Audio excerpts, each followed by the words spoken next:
नमस्कार मित्रांनो, आपल्या चॅनेलवर तुमचे स्वागत आहे। आज आपण शेतरस्त्याविषयी माहिती सांगणार आहोत।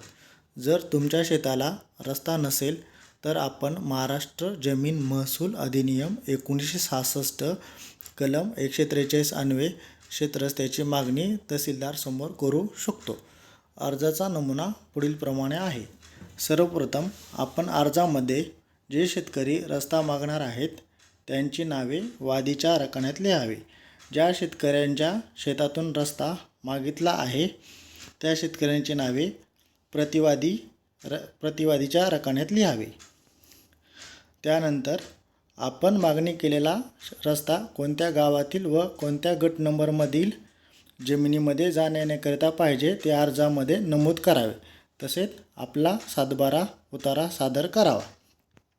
मुद्दा क्रमांक 2, आपण मागणी केलेला रस्ता कोणत्या गट नंबर किंवा सर्वे नंबरच्या मधून आहे, ते कोणत्या गटामधून पाहिजे ते गट नंबर नमूद करून त्याची दिशा देखील नमूद करावी। अर्जात कच्चा नकाशा सोबत जोडण्यात यावा। मुद्दा क्रमांक 3, आपण मागणी केलेल्या रस्त्याला सर्वात जवळचा रस्ता आहे का व पुढील शेतकऱ्यांचे कमीत कमी नुकसान करणार आहे का याबद्दल माहिती लिहावी।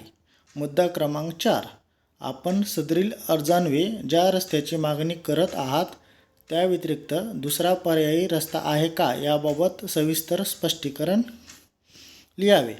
मुद्दा क्रमांक 5, जे शेतकरी आपला रस्ता अडवितात तेवढ्या प्रतिवादींच्या संख्येइतकी अर्जाच्या छायांकित प्रती अर्जासोबत सादर कराव्यात। धन्यवाद।